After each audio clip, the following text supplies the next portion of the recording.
Today's episode was sponsored by a private donation from London, Ontario, Canada. Thank you for your support and keeping this train going. Hello, everyone, and thank you for tuning in to the Tons of Productions podcast on this Monday, July 29th, 2019. Today, I speak with Sandi Gisbert. She is the producer at Goldtooth Creative, which is a visual effects company, and also she is a creative writer who has turned her writings into several different short films and is currently working on getting funding for some features she wrote. So this is a fantastic interview. You'll really like it. So here you go. Here is Sandi Gisbert.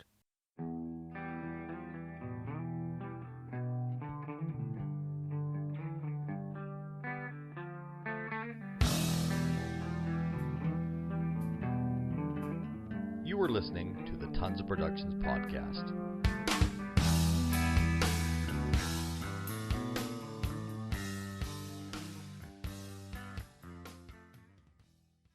There we go, and we are speeding. Hello, Sandi. How are you? I'm good. How are you? I am fantastic. Thank you for coming to do and taking time to do this. I really appreciate it. I remember when I first met you, so listeners know, back in 2014, was it, for My Daphne? Or no, we filmed it before that. I think it was 2012. That's right. We filmed it in 2012, and that's what it was. It was a while ago, but I mix up all these different independent film stuff I did. Yes, and independent films take a long time to produce. So right, exactly. So we filmed in 2012, and I don't think I released it till 2013. Yes, exactly. So, I knew that you were a person who was a director and a writer and really involved in doing your own independent projects. And since I saw you, I went through your IMDb and realized you've done so much more. It's unbelievable. I've done a lot of different stuff. Yes. Well, I'm still writing and plan to be directing again. I've got 2 features written in various stages of development and talking to different production companies. So yeah, hopefully one of them will take off soon. Yeah, exactly. But for your daytime job, you're a producer at Goldtooth? I am a producer. I produce VisFX and CG animation at Goldtooth. Okay, and what does that involve? Like you just put together the productions, you deal with the productions, and then assign it to, say, the visual effects artists? Yeah, I manage the team. We have, like, with my CG Soup, we manage a team of artists across modeling, rigging, animation, like all the different pipeline steps of getting something out. So we have a team that does that, team members that do everything. Right. And we do mostly video game trailers. Oh, I see. Yeah, so we do a lot of video game trailers. We recently did a VisFX project for a theme park. So did the VisFX for a Harry Potter theme park. Okay. Projection in California and some theme park in Indonesia. So yeah, lots of different cool stuff.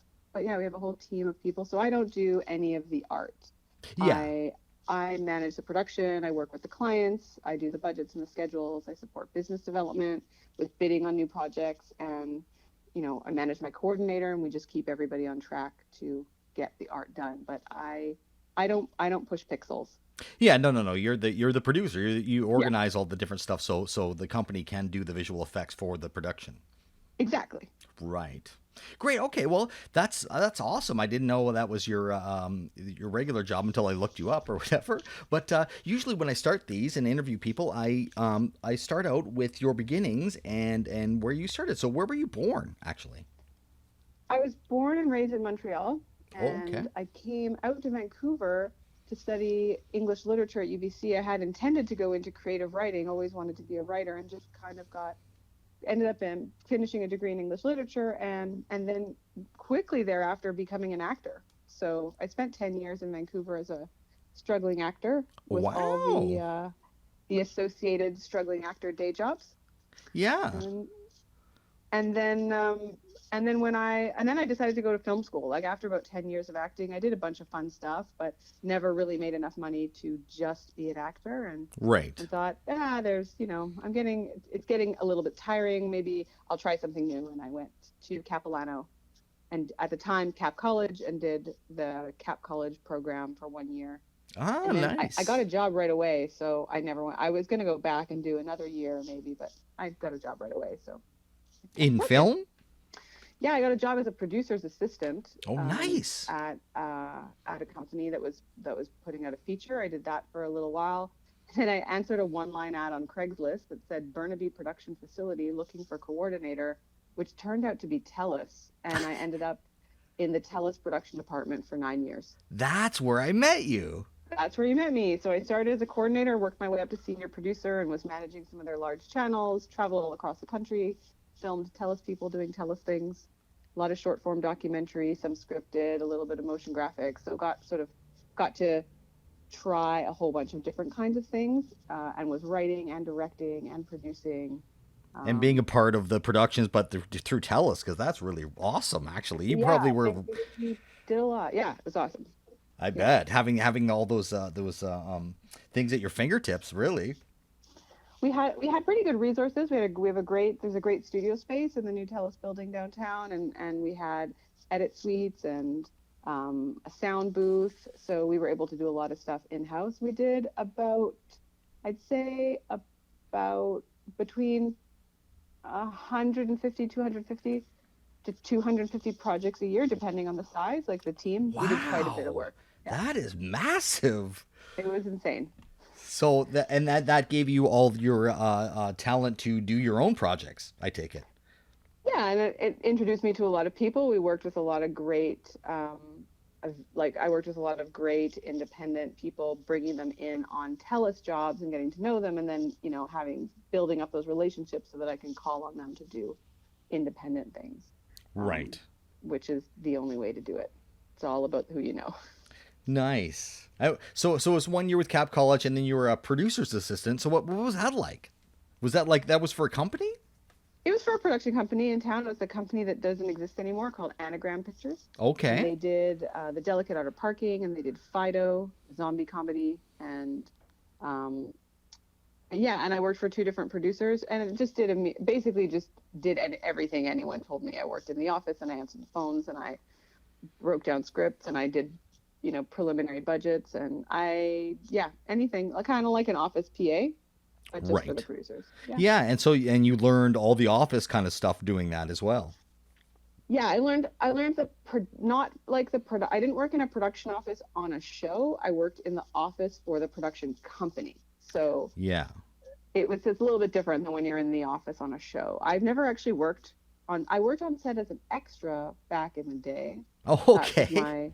That was my only sort of big set experience. I think my first gig as an extra was on the X-Files, which was super fun. Wow, that's awesome. But yeah, most of my experience is very office related, comes from working with producers and in the office and developing projects. And you just kept writing all this time? You just kept working on your writing while you were working at TELUS and everything and building it up?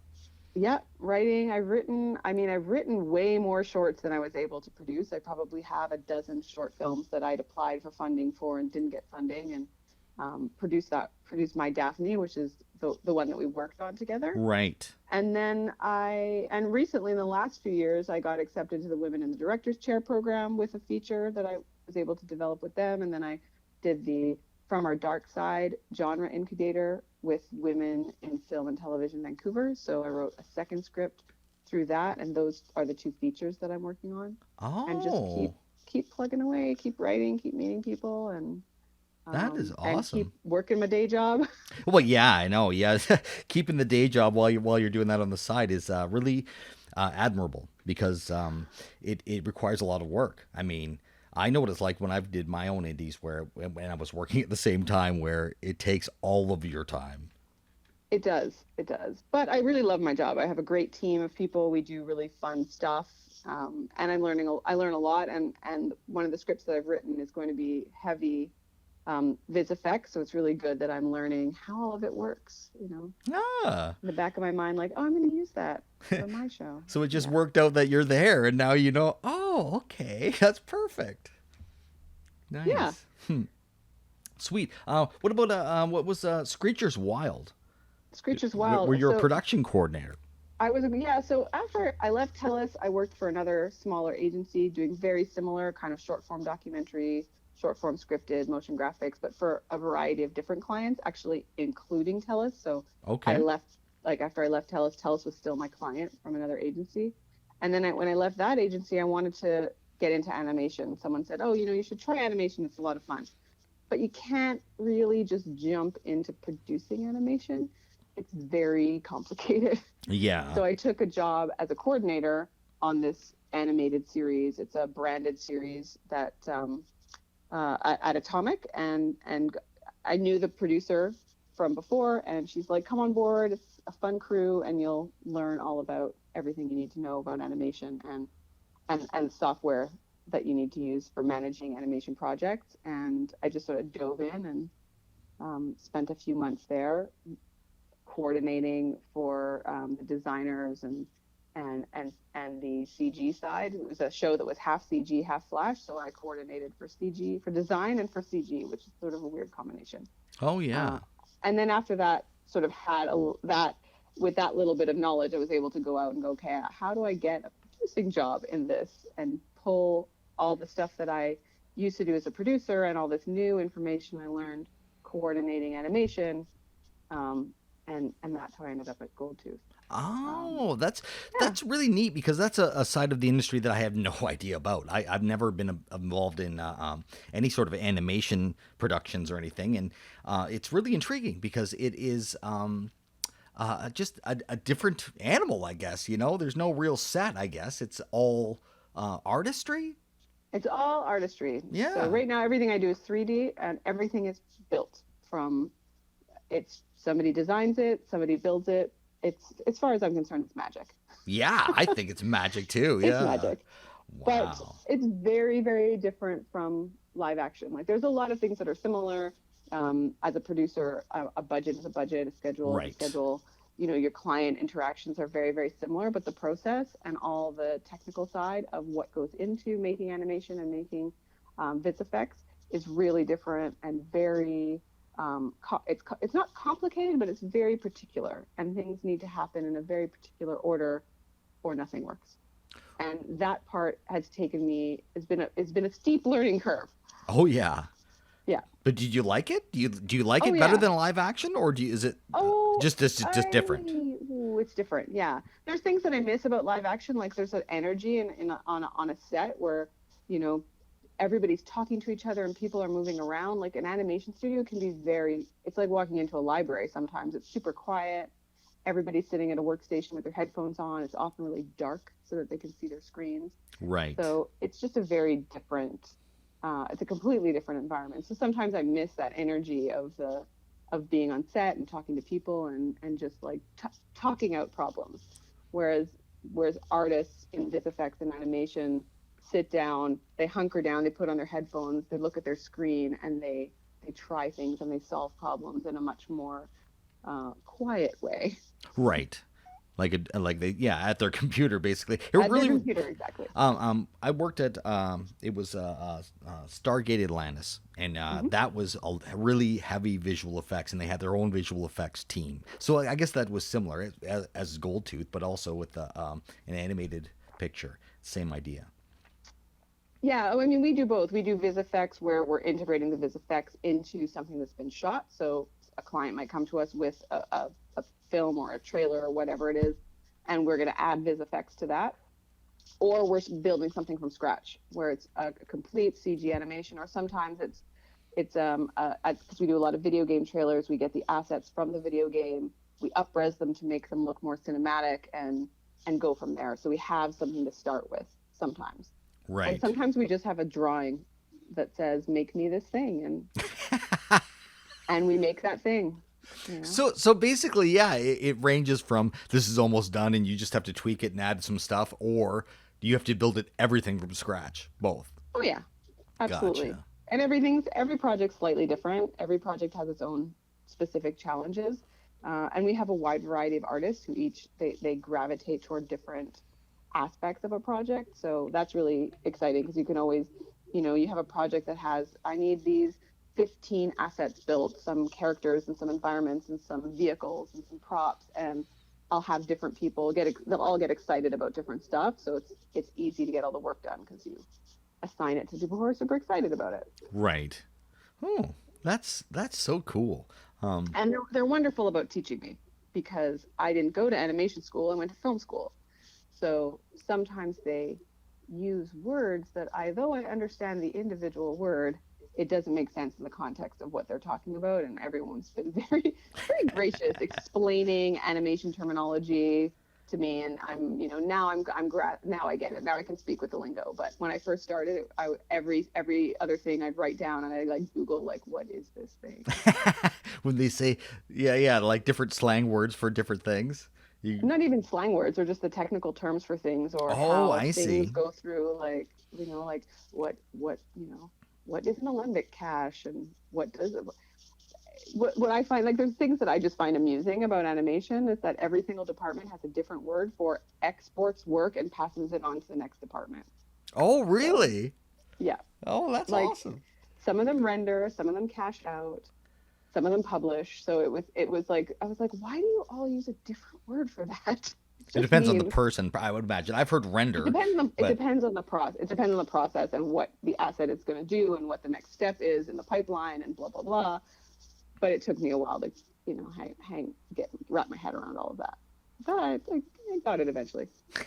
well, that's great. I mean, Yeah. to keep a day job, that's that's what you need. I mean, just keep growing, but it also helps with your own projects. So that's sweet.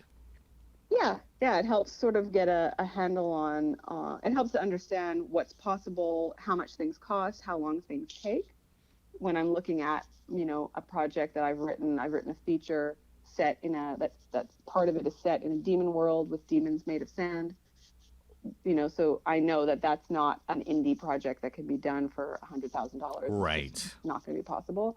So it's very good to have that. I think to have that insight. I think it's really good to have as much insight as possible, and if not necessarily work in every department, at least get to know the different departments, and what they do. And I'm always, whenever I've been on set, or whether it's a TELUS project or an agency project, or being an extra, it's always great to talk to people and find out what is it you do, and how does that work, and what do I need to, what can I do to understand that better, even though I'm never going to be a Teamster driver. Well, no, but It's important to know that it is. what, how important transpo is.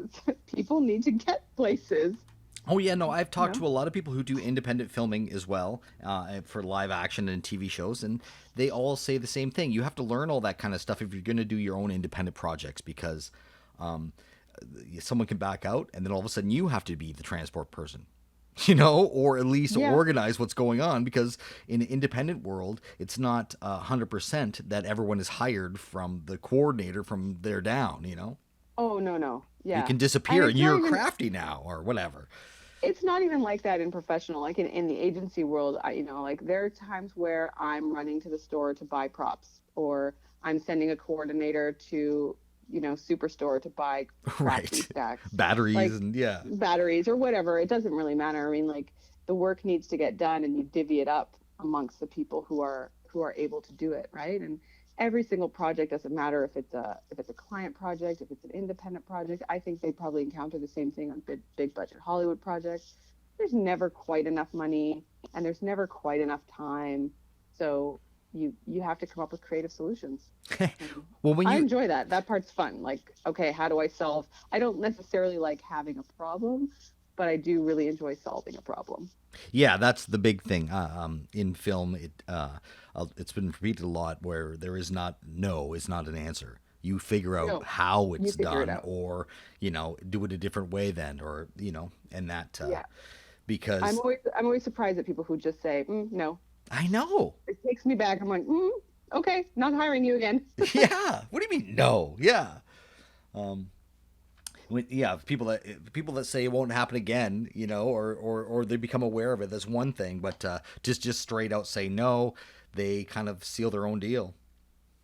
Well, I think it's learned behavior. I think negativity is learned behavior. People become accustomed to, they get scared, they're confronted with a problem they've not faced before, or they're, confronted with a deadline that seems unreasonable, and they don't feel like they can achieve the task. And 99 times out of 100 they can achieve the task, they can do it. It's just they're intimidated and frightened, and their initial reaction is to just, nope, not doing this. I'm just going to run away. Back away. And it's practice to overcome that, right? It's just practice of, okay, I've been in this situation before. Like when I left TELUS, I had done more than 1,000 pieces of content. So in the beginning, you know, when you've only made 1 or 2 pieces, every problem is a new problem. But after you've done 500 pieces of content, like, okay, I know what this problem is. Oh, my actor canceled. I know who to call to find a backup actor. Or, you know, my truck driver can't find parking. I know how to help him. I know how to navigate the city and tell him where to go to park the truck. Or, you know, like great. Any myriad of things. You have to learn, you have to overcome a problem and then learn from having, instead of learning from failure, you learn from your successes and you try to build on that and say, I've encountered something similar before. I can figure this out. And it's just the changing your mindset. I think it's always a challenge to get people to change their mindset from being negative to being positive and just trying to solve the problem and not whining about it. Exactly. I've had a lot of people tell me one of the things that stuck in my head was fail forward. Fail forward. Yeah. Like really learn from the mistake you made. Like everyone makes mistakes, of course.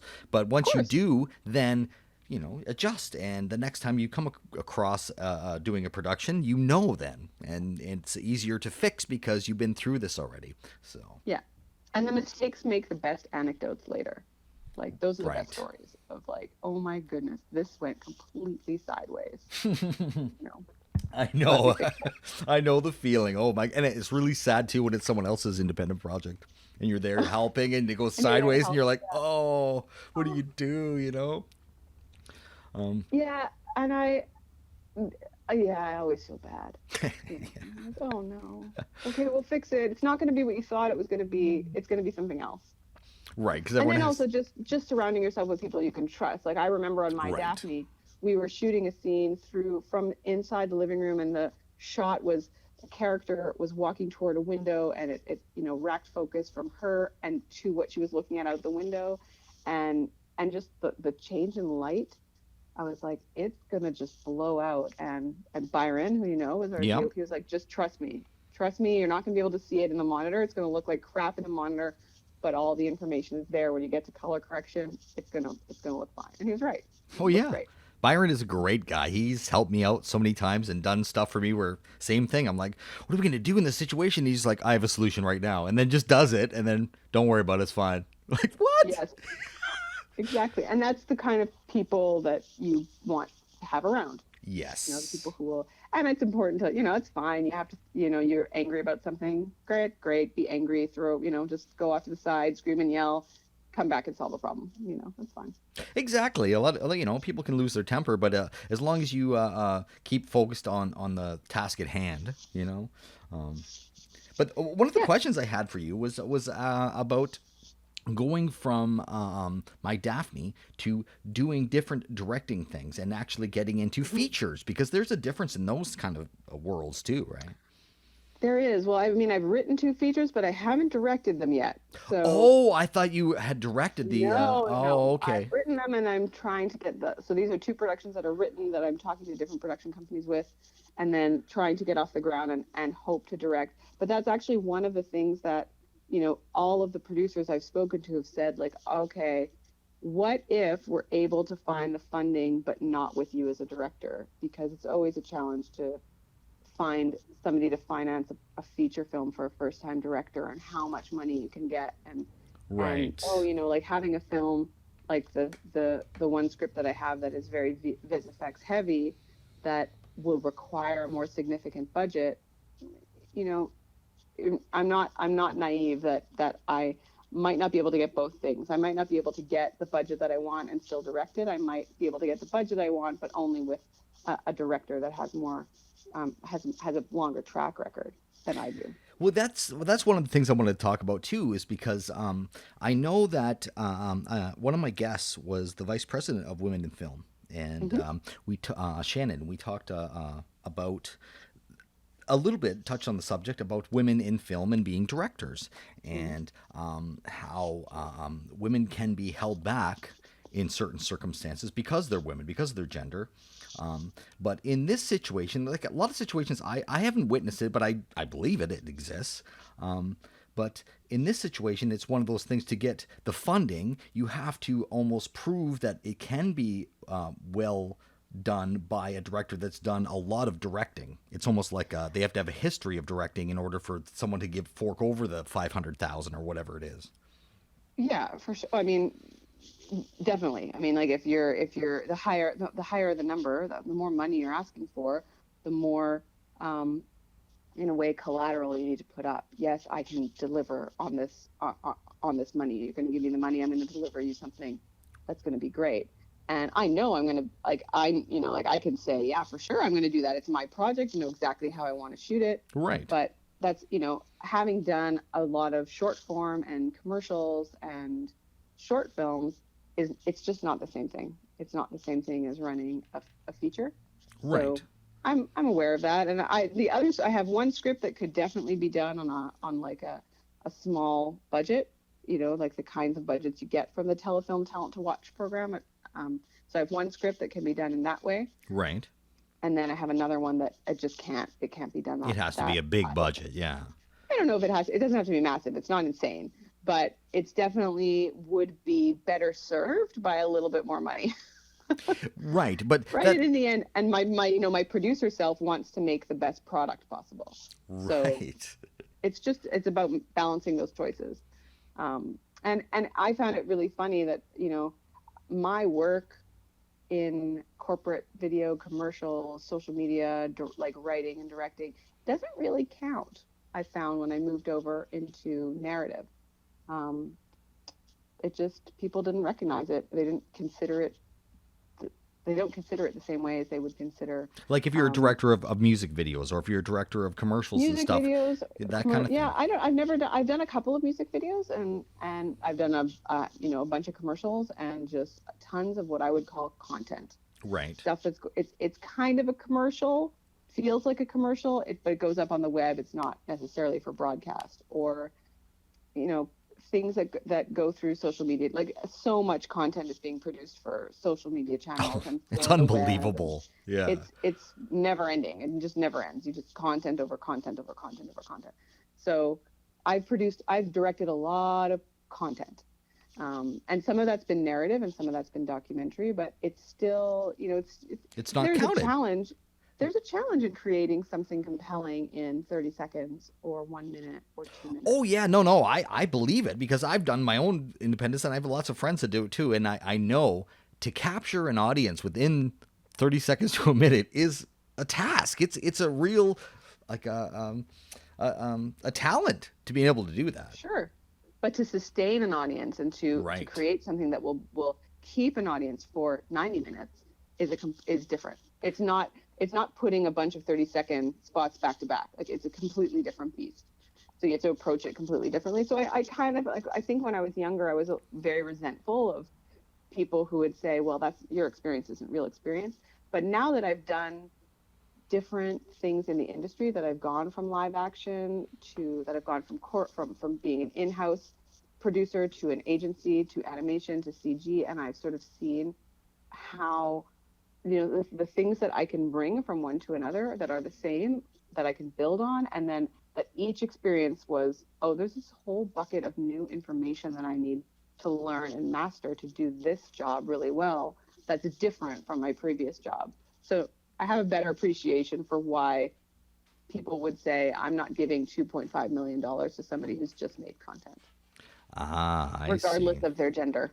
Yeah, well, that's what I was getting at, is in that point, it's regardless of gender. It doesn't make a difference. It's more about, I'm not giving you the 2.5 million unless you can prove to me that it's going to make money or do something well, right?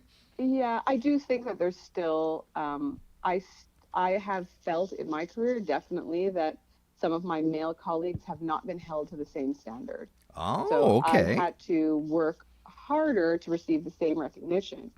But, I kind of feel like it's getting better, But Oh, I think it it's is. Because of the voice of everybody and like place or things like the woman in film and and and sure. and joining these different groups all over the country and all over North America. Really, it seems probably the world. Oh yeah, for sure. I think there's definitely more of a movement toward inclusion and for companies to be more aware, and I even here at Goldtooth, I've, talked to my HR person and all the team leads who are hiring and encourage them, like, at least interview women. Like, you have to interview Right. we're never going to achieve gender parity if you don't interview the women. So you have to try to interview people. But often I find that they look at stuff blind. They look at a reel. They don't look at the person's name or their resume. They just look at, this is the work that they do, and they go, I want this person, and this person, and this person for interviews. And in the end, it turns out they choose all men.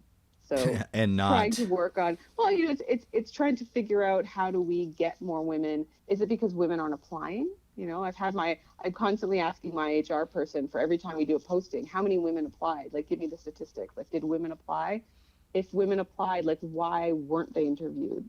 Trying to get that conversation going and make people aware of it so that Yes. it's top of mind when they're doing those interviews. Because we have a great mix of people, and we have excellent artists, both women and men. And I just want to I'm trying to encourage that we don't lose sight of that we don't lose sight of the importance of diversity. Right. You don't lose, but in a business that's based just on strictly on talent and appeal, uh, um, it's hard to gain parity or gender parity when that is the number one. It Well, seems maybe in different and departments, also but historically, it's hard to gain gender parity if you're looking at artists, and historically, more men than women have had professional opportunities to work, so their work looks better because they've had more professional opportunities than the women have, for whatever, for various reasons. right. um, but yeah, there's great talent out there, so it's just a Oh matter of, yeah, like, there's lots trying of to great find it. talent, and that's what I believe it's getting better, and I really want people to be aware of it because it's something that I don't see it because I don't, men or women, it doesn't matter. It's like comedians. You're funny or you're not. It doesn't matter what your gender is, right? But Yeah, but I find that it tends to be a lot of guys who say, I don't really care about gender. I just want the best person for the job. And to which I always respond, if you haven't interviewed any women, you don't have the best person for the job, right. right? You have to broaden the net and see what's out there. Um, Oh yeah, so no, I believe that. I believe you should. It's not even just gender; it's all races and everything too. absolutely. Like everybody Yeah. should get a shot, and everyone should apply. And you're right. It's hard to tell whether it is because less people apply because they feel they won't advance. They're going to Hmm. be looked upon. Oh, it's just a guys' club, and there's no point in applying because of that, right? Which is really sad. Hmm. But Well, I mean, like, we make video game trailers, and video game trailers are very, I would say, like, a lot of the content we make is very superhero, sci-fi. It's very masculine content. And right. so when they're looking at reels for people, they're looking for people who make similar content. So there are tons of women who, like, I love sci-fi. Like, I love action movies and I love sci-fi movies, and I love what a lot of people would characterize as, like, that's very masculine movie. Like, those are, like, action movies and violent movies. But Violence and death, and yeah. violence and death. It depends what kind of violence and death. I'm okay with supernatural violence and death. I'm not okay with, like, arbitrary killing of women. Yeah, I'm No, of not really course big on that. not. or No, just or, never. or just killing in Rape period. I rape mean, is a plot point. Not really a oh, fan. no, Not really a no, fan. not at So, all. I think but it's yeah, but Keanu Reeves in a suit doing John Wick, no problem. Love that stuff. Halle Berry, two dogs. Yeah, give it to me. It's awesome. It's great stuff. there's so much film in Vancouver too. It's this industry has grown huge. It is. It makes it, and I think that actually makes it tougher for independents because all of our, resources are being used on big productions that come to town. So it's really tough to get, whereas it used to have a bit more of an ebb and flow where you could get a really good crew that just came off a feature that they aren't going to go back to work for a little while. And like right now it's like one project rolls into another, and there's very small windows where there's very little going on. Oh yeah. Yeah, there's so much going on that I would imagine, because I remember back in maybe 2008 or 10 when I was doing independence, a lot of times you get stuff for free if you went to need location mats or gear kind of thing, or cheap, and you go in and ask and they would help you out. But if it's so busy, their shelves are bare. Like they can't give you 10 mats, because I'd love to give you 10 mats. I don't even have 10 mats. Yeah. I have one light.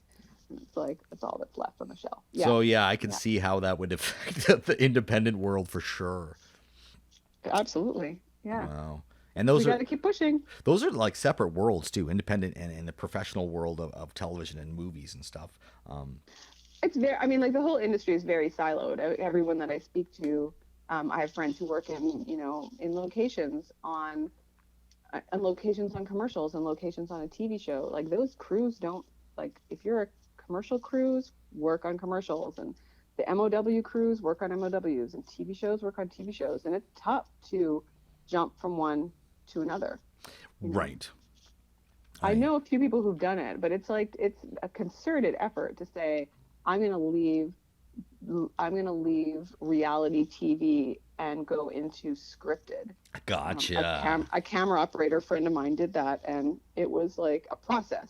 Like, okay, cutting it off, not going to accept any more reality TV camera op gigs. I'm going to do these day calls on TV shows until he, works up enough of a reputation and makes enough contacts and builds up those relationships with the people in that world that then he can keep working, right?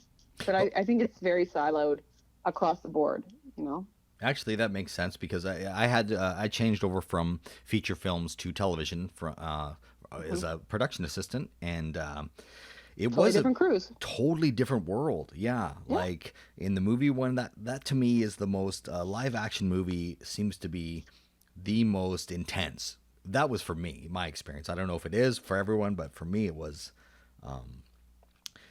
You're always on. You never sit down. You have to be 100% at attention all the time and know what you're doing.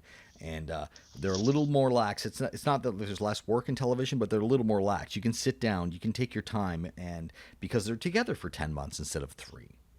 Yeah, and they're reused. They've got spaces where they go back to the same space over and over again. Whereas in a feature, you go in, you shoot, you leave, and you're on to their next location, and you're not necessarily. You're definitely not shooting for 10 months on a feature. Yeah, exactly. It's I think the longest one I worked on was 4 months, but I'm sure there's ones that go way longer, especially with lots of visual effects. Mm-hmm. So your business in Goldtooth really is post, or is it during the whole time? Like well, for something that's an animation, the animation would be considered production. And right. Would be considered, like in an animation production. Post would be considered the color correction and the sound mix and like that, the stuff that falls on editorial. But when you're doing a show, even though technically it's all on a computer, it's considered production. Right. So something like Supernatural or any superhero show, the visual effects is done in post later. It's done. Yeah, it's done. Well, it's done after you shoot. Right. But from in a VisFX studio, creating the VisFX would be considered production in the VisFX studio. That's production. And then once the effects are done and placed in the show, and they go to color correcting and adding the sound, that's when it would be considered post. I see. Like everything that you do with an editor or a sound editor. Oh, okay. Right? But yeah, I was confused. I was confused about that too. I was like, isn't this post? But no. If the whole show is being created from thin air, it's production. So do a lot of those big shows like superhero shows and Supernatural and all the CWs and all those have their own visual effects, or do they hire out to you guys and companies like yourself? They would definitely have we don't currently have a big VisFX show. Okay. we're in development on an animated series, but that would be, again, all animation. Right.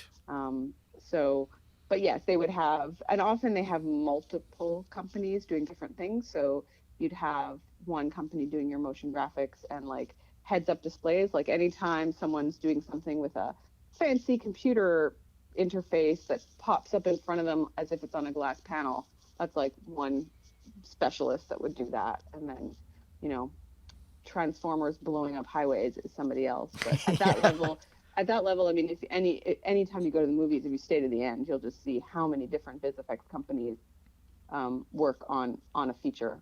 Same thing with TV. They would spread it. They would have specific companies doing specific things, and they might have, depending on the size of the show, they might have more than one company doing their visual effects, and break it up among different companies just because of the timelines. In order to get things done in a reasonable time, you just need a lot of humans. Yeah, you do. A lot of humans. It's amazing when they take the pictures on those shows that I worked on. It was just how many people, because you think, oh, okay, there's 80 or 100 on set, and you don't realize there's 500 in the offices and just different places. Might be 500 in your VisFX team. There might be 500 people doing effects and animation, depending on the size of your show, all over the world too. Like you look at a big show like an Avengers level show, your effects are being done at multiple different companies in locations all over the world. Wow. So it's kind of cool. I'm in, like, hats off to the people who coordinate that. Oh yeah, hats off. Like, it's a world that I'm just not familiar with, and it's really cool to hear that someone's right in the thick of it and has experience with it. It's really mesmerizing. It is. It's a lot of fun. I enjoy it. Like I mean, I know that you've said it's a day job, but it's something that I love to do, and I wouldn't stay if I didn't love to do it. Oh yeah. So you're working on getting funding for a feature right now, or for 2 features, you said? For 2 features, yeah. And I'm writing and rewriting, and it's been great because I've written and I've sent stuff out to readers and to production companies, and I've gotten notes back. So I'm sort of learning that process of how to take notes and revise. They're both feature films, like they're... Both features, yeah. So one feature called Farah is about a 13-year-old, an 11-year-old Muslim girl who accidentally shoots somebody in the forest with a BB gun, and then gets accused of being a terrorist by her 5th grade class. Huh. And that one's set in Vancouver. It's contemporary, and so I'm just talking to different people about.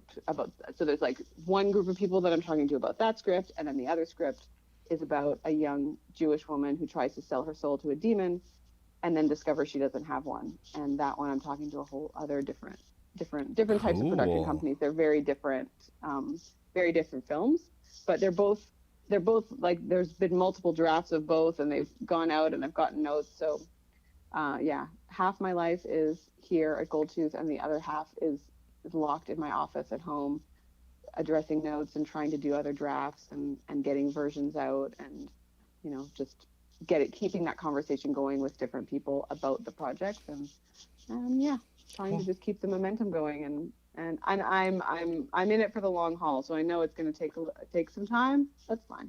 Oh yeah, that's the other thing. It takes so much work and so many years to actually establish yourself and gain a reputation in this industry, and you're definitely doing that. You've always stuck in my mind as a person who really you're definitely a person who has that drive and has that passion towards the projects that only people in this world can have. They have to have that in order to keep going. Oh yeah, and everybody does, and everybody has a passion. Like everybody that I've encountered who stays in production has a passion for something, and whether that's a passion for, building CG characters or creating effects or doing amazing spreadsheet schedules, which I did this afternoon. Everybody's got a passion for something, and you just it's great when you can figure out what that is, because I think it's tough at first. You do a bunch of different jobs, and do I really like this, and what do I like about it, and how can I grow in this, and then you find the thing that sort of clicks. You're like, cool, okay, I'm going to do this. Oh yeah, I tell so many different people that because they look at film and they don't want to be a production assistant, say.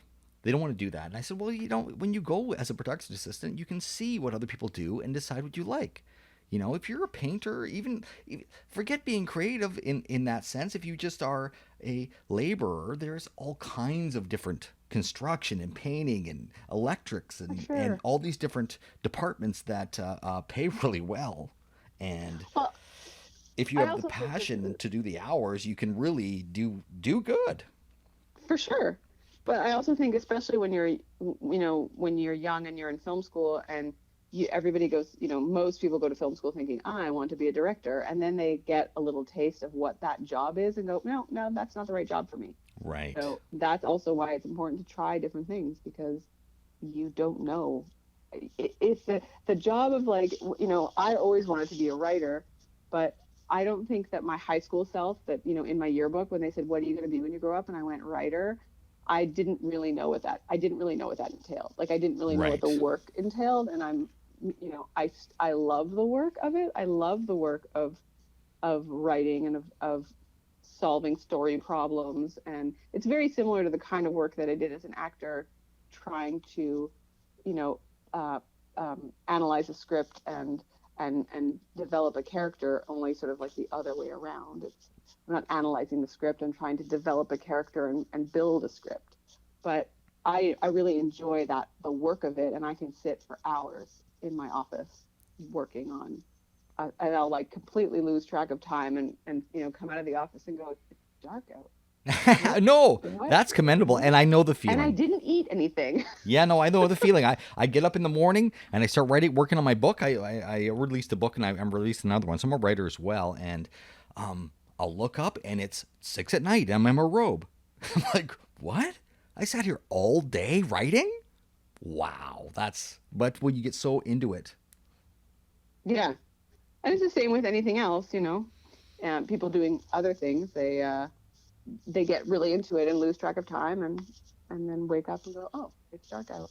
But I've built a 3D model. Yeah, yeah, exactly. Exactly. Oh, Yeah. But so I like both. I like to have the balance. The thing with writing is it's very solitary. It's just me. I write longhand and fountain pen.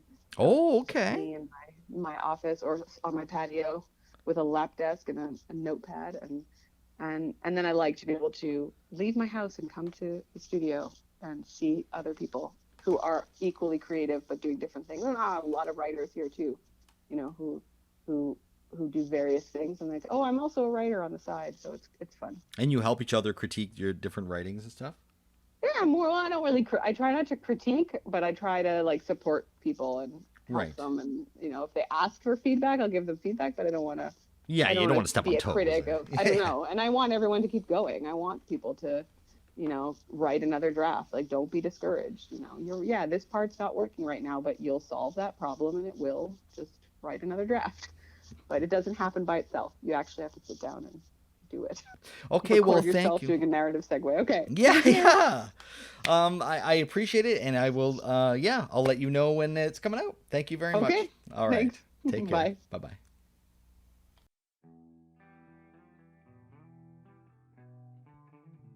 That was great. Sandi is so talented. Join me next Monday when I have a talk with Julie Bernard. She is the manager of production services at Creative BC, and it's a fantastic talk for sure. So I will talk to you next Monday, and you guys have a great week. Take care.